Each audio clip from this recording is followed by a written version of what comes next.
maternité des Diaconesses à Paris, dans le 12e arrondissement. Laurie a rendez-vous pour sa consultation mensuelle. Première étape, l'infirmière effectue quelques contrôles. Explication.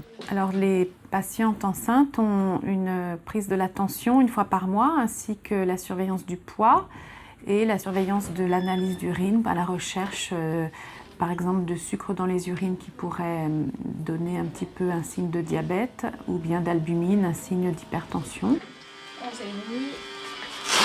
Les examens se terminent. Deuxième étape, le rendez-vous avec Bernadette Martineau, la sage-femme.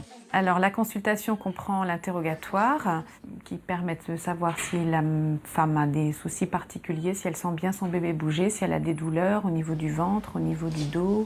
Voilà, installez-vous. Comment allez-vous? Ça va. Premier bébé? Oui. Pour le 25 juillet. Oui. Les femmes ont bien souvent des petits inconforts, ce qu'on appelle les maux de la grossesse. Alors ça peut être des troubles digestifs, ça peut être des troubles du sommeil, ça peut être des douleurs au niveau du dos, au niveau des jambes, au niveau du bassin. Pas de problème digestif? Ben, les brûlures, quoi. Brûlures d'estomac. Ouais. Ça c'est classique. Ouais. Il faut fractionner vos repas. Ouais. Vous mangez des petites quantités plus souvent, comme les bébés. Les femmes enceintes devraient en moyenne prendre 1 kg par mois. Et vous êtes il y a 5 kg depuis la dernière fois. C'est-à-dire qu'en fin de grossesse, Et vous avez fait le dépistage les femmes ont des œdèmes, des rétentions d'eau. Donc c'est pour ça que les kilos sont plus facilement pris en fin de grossesse. Mais justement, le fait d'avoir une prise de poids brutale, c'est peut-être plus embêtant que de prendre régulièrement du poids. Donc il n'y a pas de diabète, tant mieux, mais il faut quand même que vous fassiez attention à votre alimentation. Oui, le pire, c'est que pour vous stabiliser un peu. Je fais attention, mais... On me dit, il faut arrêter de manger du sucre, mais je n'en mangeais pas, et finalement c'était que les fruits.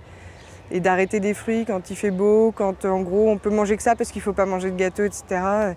C'était pas forcément évident. Maintenant les femmes sont plutôt surinformées, c'est-à-dire qu'elles lisent, elles s'informent, elles vont sur internet, donc elles savent beaucoup de choses, même parfois elles en savent trop et elles se posent trop de questions, alors qu'à la base une grossesse, ça reste quelque chose de naturel et c'est pas une maladie justement. Alors vous mettez vos fesses au bord de la table et vous dégagez le ventre. La consultation comprend aussi un examen clinique qui apprécie la hauteur de l'utérus. Alors 28 cm, c'est bien, pour avoir une idée sur la croissance du bébé et la position du bébé dans l'utérus.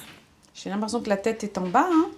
Ce serait bien ça. Voilà, on va confirmer ça à l'échographie Ouais. que vous ferez en juin.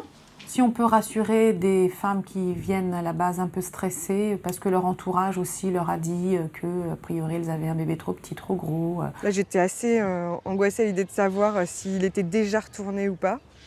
Et a priori, donc, il a bien la tête en bas. Et j'espère juste qu'il va la garder en bas. Super.